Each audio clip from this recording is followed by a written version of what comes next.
The Schoolboy's Story by Charles Dickens. Being rather young at present, I am getting on in years, but still I am rather young. I have no particular adventures of my own to fall back upon.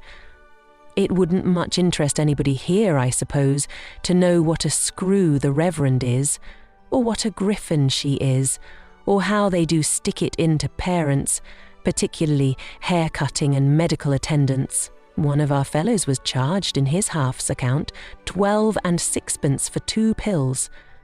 Tolerably profitable, at 6 and 3pence apiece, I should think. And he never took them either, but put them up the sleeve of his jacket. Schoolboy with book. Illustrated by Fred Walker. As to the beef, it's shameful. It's not beef. Regular beef isn't veins. You can chew regular beef. Besides which, there's gravy to regular beef, and you never see a drop to ours. Another of our fellows went home ill, and heard the family doctor tell his father that he couldn't account for his complaint unless it was the beer. Of course it was the beer, and well it might be. However, beef and Old Cheeseman are 2 different things. So is beer. It was Old Cheeseman I meant to tell about, not the manner in which our fellows get their constitutions destroyed for the sake of profit. Why, look at the pie crust alone. There's no flakiness in it. It's solid, like damp lead. Then our fellows get nightmares and are bolstered for calling out and waking other fellows. Who can wonder? Old Cheeseman one night walked in his sleep, put his hat on over his nightcap, got hold of a fishing rod and a cricket bat, and went down into the parlour, where they naturally thought from his appearance he was a ghost. Why, he never would have done that if his meals had been wholesome. When we all begin to walk in our sleeps, I suppose they'll be sorry for it. Old Cheeseman wasn't second Latin master then. He was a fellow himself. He was first brought there, very small, in a post-chaise, by a woman who was always taking snuff and shaking him, and that was the most he remembered about it. He never went home for the holidays. His accounts, he never learnt any extras, were sent to a bank, and the bank paid them, and he had a brown suit twice a year, and went into boots at 12. They were always too big for him, too. In the midsummer holidays, some of our fellows who lived within walking distance used to come back and climb the trees outside the playground wall, on purpose to look at Old Cheeseman reading there by himself. He was always as mild as the tea, and that's pretty mild, I should hope, so when they whistled to him, he looked up and nodded. And when they said, "Hello, Old Cheeseman, what have you had for dinner?" he said, "Boiled mutton." And when they said, "Huh, aren't it solitary, Old Cheeseman?" he said, "It is a little dull sometimes." And then they said, "Well, goodbye, Old Cheeseman," and climbed down again. Of course, it was imposing on Old Cheeseman to give him nothing but boiled mutton through a whole vacation, but that was just like the system. When they didn't give him boiled mutton, they gave him rice pudding, pretending it was a treat, and saved the butcher. So Old Cheeseman went on. The holidays brought him into other trouble besides the loneliness, because when the fellows began to come back, not wanting to, he was always glad to see them, which was aggravating when they were not at all glad to see him, and so he got his head knocked against walls, and that was the way his nose bled. But he was a favourite in general. Once a subscription was raised for him, and, to keep up his spirits, he was presented before the holidays with 2 white mice, a rabbit, a pigeon, and a beautiful puppy. Old Cheeseman cried about it, especially soon afterwards when they all ate one another. Of course, Old Cheeseman used to be called by the names of all sorts of cheeses: Double Gloucesterman, Family Cheshireman, Dutchman, North Wiltshireman, and all that. But he never minded it. And I don't mean to say he was old in point of years, because he wasn't. Only he was called from the first Old Cheeseman. At last, Old Cheeseman was made second Latin master. He was brought in one morning at the beginning of a new half and presented to the school in that capacity as Mr. Cheeseman. Then our fellows all agreed that old Cheeseman was a spy and a deserter who had gone over to the enemy's camp and sold himself for gold. It was no excuse for him that he had sold himself for very little gold, £2.10 a quarter and his washing, as was reported. It was decided by a parliament which sat about it that old Cheeseman's mercenary motives could alone be taken into account, and that he had coins our blood for drachmas. The Parliament took the expression out of the quarrel scene between Brutus and Cassius. When it was settled in this strong way that old Cheeseman was a tremendous traitor, who had wormed himself into our fellows' secrets on purpose to get himself into favour by giving up everything he knew, all courageous fellows were invited to come forward and enrol themselves in a society for making a set against him. The president of the society was first boy named Bob Tarter.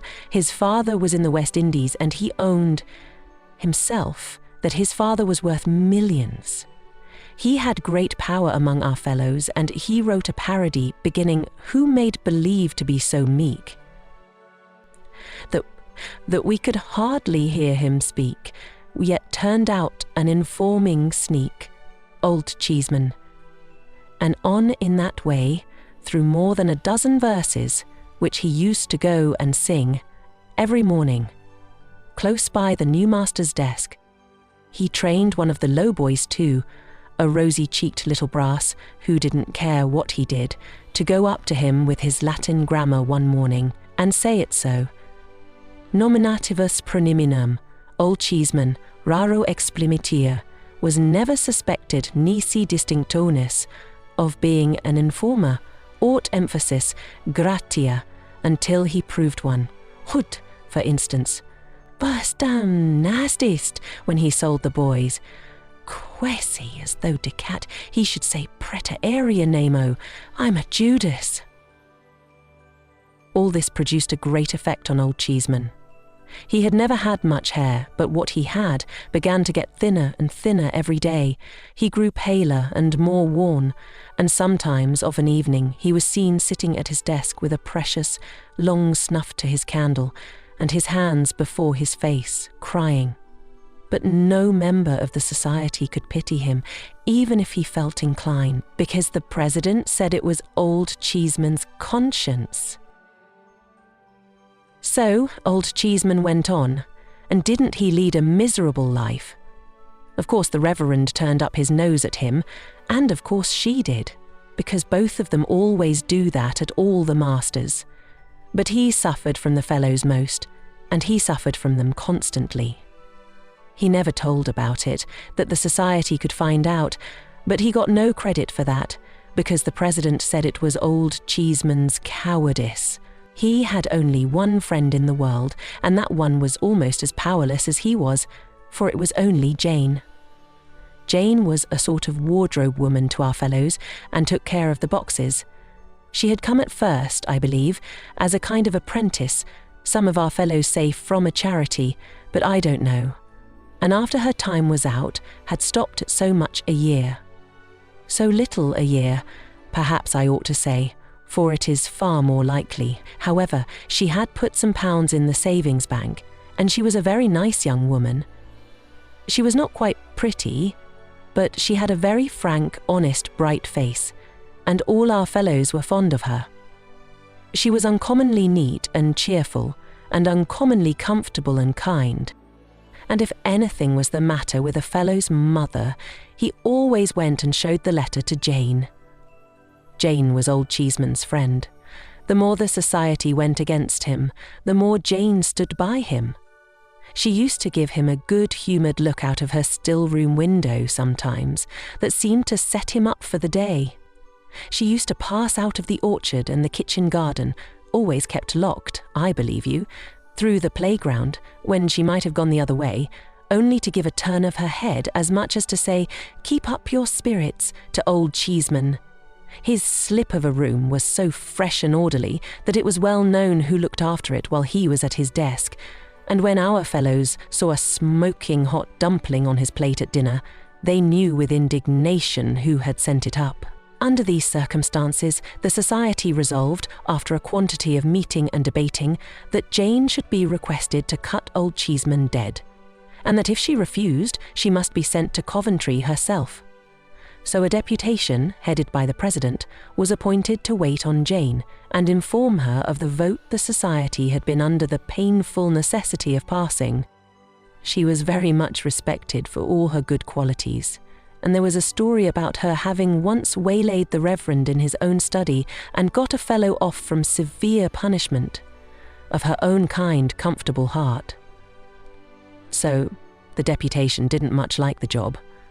However, they went up, and the president told Jane all about it, upon which Jane turned very red, burst into tears, informed the president and the deputation, in a way not at all like her usual way, that they were a parcel of malicious young savages, and turned the whole respected body out of the room.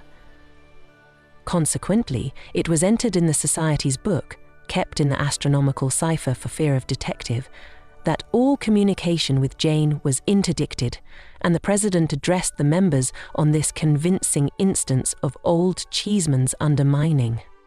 But Jane was as true to Old Cheeseman as Old Cheeseman was false to our fellows, in their opinion at all events, and steadily continued to be his only friend. It was a great exasperation to the society, because Jane was as much a loss to them as she was a gain to him, and being more inveterate against him than ever, they treated him worse than ever. At last, one morning, his desk stood empty, his room was peeped into and found to be vacant, and a whisper went about among the pale faces of our fellows that Old Cheeseman, unable to bear it any longer, had got up early and drowned himself.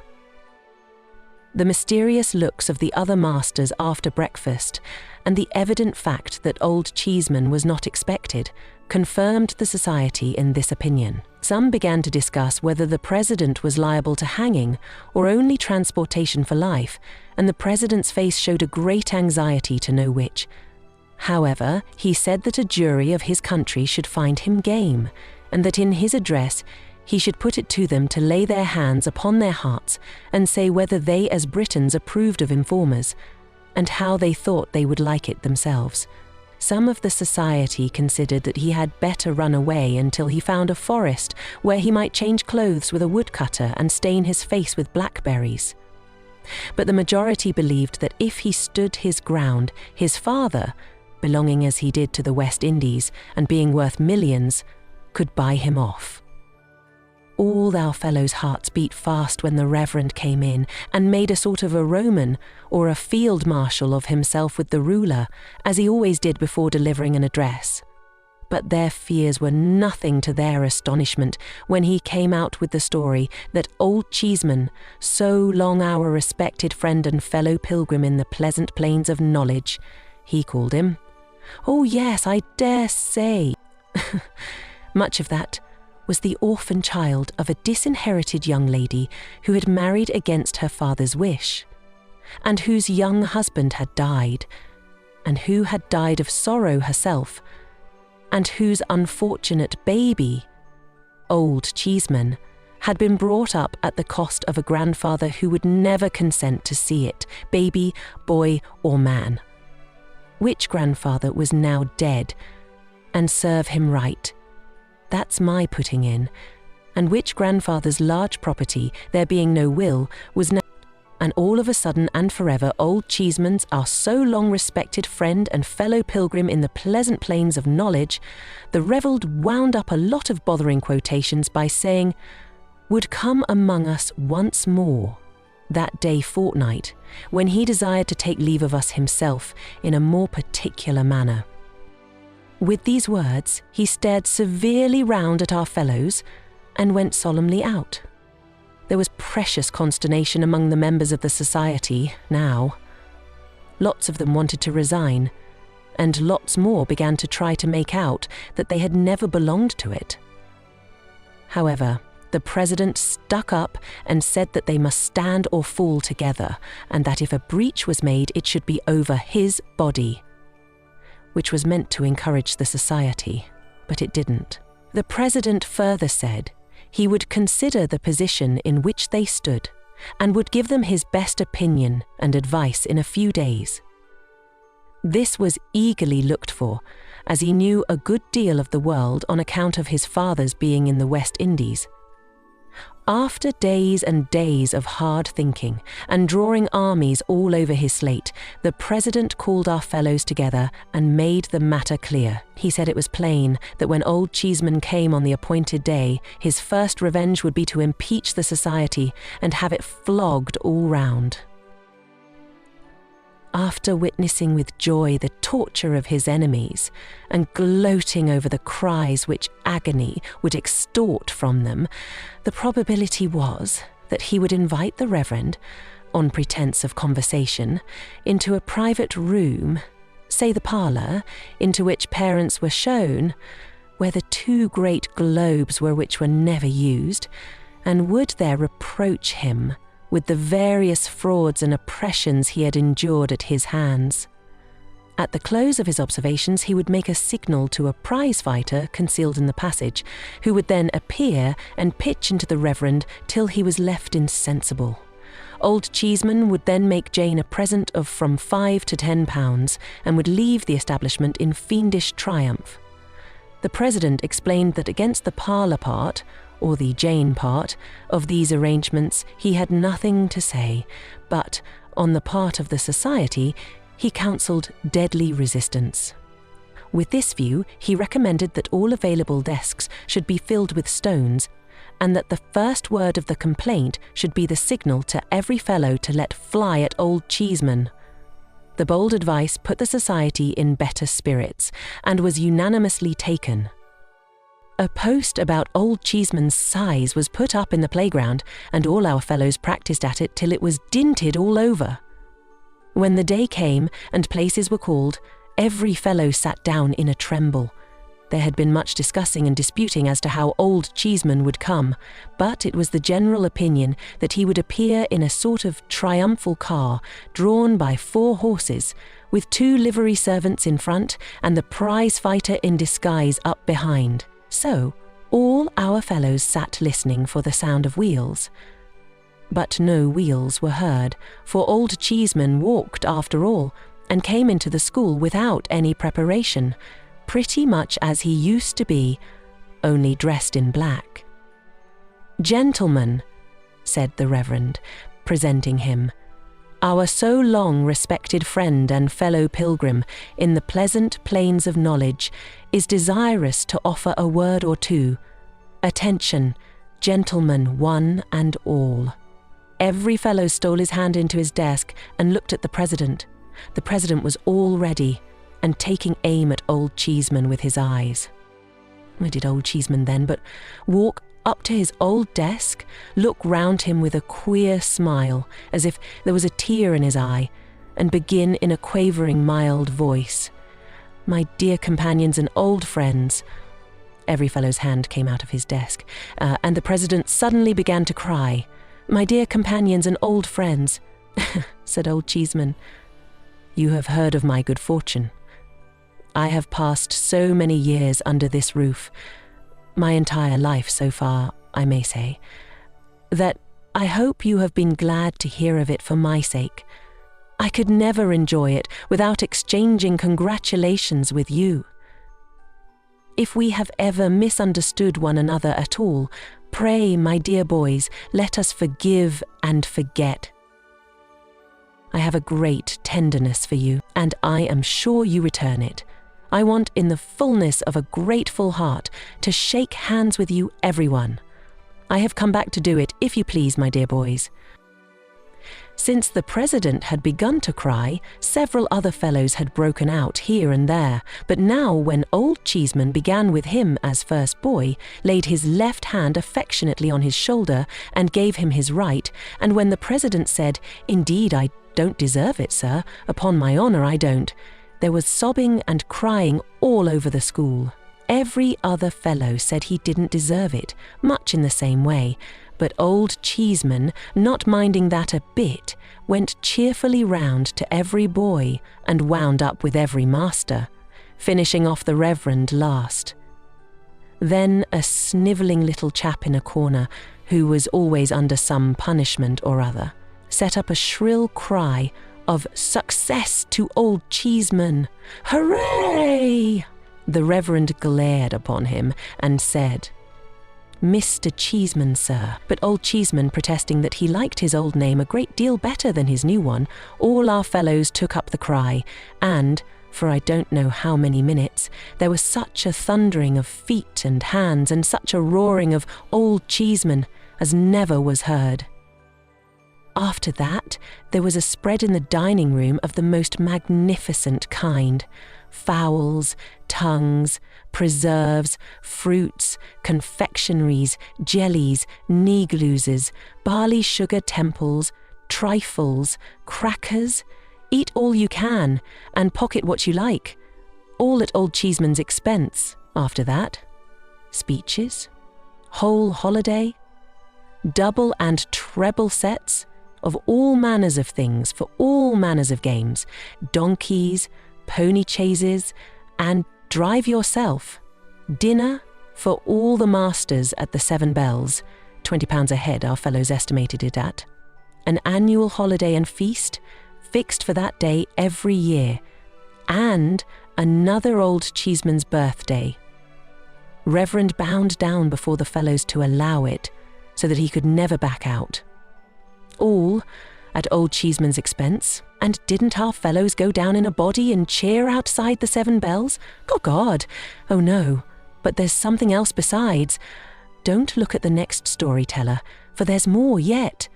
Next day, it was resolved that the society should make it up with Jane and then be dissolved. What do you think of Jane being gone, though? What? Gone forever? Said our fellows with long faces. Yes, to be sure, was all the answer they could get. None of the people about the house would say anything more. At length, the first boy took upon himself to ask the Reverend whether our old friend Jane was really gone. The Reverend, he has got a daughter at home, turn-up nose and red, replied severely, "Yes, sir. Miss Pitt is gone." The idea of calling Jane Miss Pitt, some said she had been sent away in disgrace for taking money from old Cheeseman.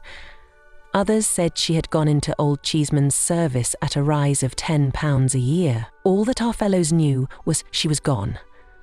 It was 2 or 3 months afterwards when, one afternoon, an open carriage stopped at the cricket field, just outside bounds, with a lady and gentleman in it, who looked at the game a long time and stood up to see it played. Nobody thought much about them until the same little snivelling chap came in, against all rules, from the post where he was scout, and said, "It's Jane." Both 11s forgot the game directly and ran crowding round the carriage. It was Jane, in such a bonnet, and if you'll believe me, Jane was married to old Cheeseman. It soon became quite a regular thing when our fellows were hard at it in the playground to see a carriage at the low part of the wall where it joins the high part, and a lady and gentleman standing up in it, looking over. The gentleman was always old Cheeseman, and the lady was always Jane. The first time I ever saw them, I saw them in that way. There had been a good many changes among our fellows then, and it had turned out that Bob Tarter's father wasn't worth millions. He wasn't worth anything. Bob had gone for a soldier, and old Cheeseman had purchased his discharge.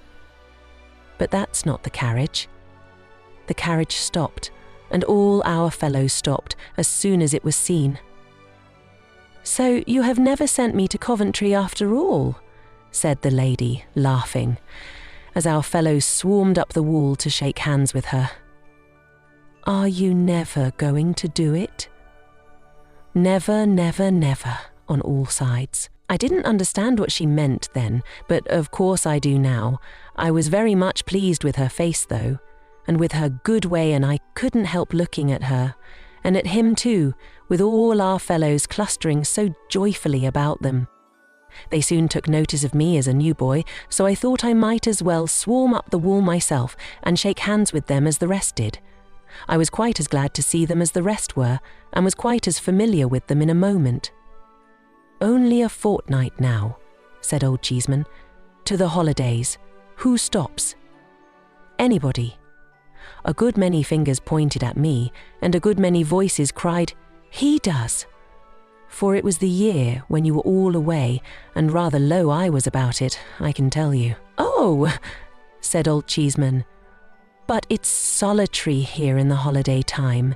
He had better come to us." So I went to their delightful house and was as happy as I could possibly be. They understand how to conduct themselves towards boys, they do.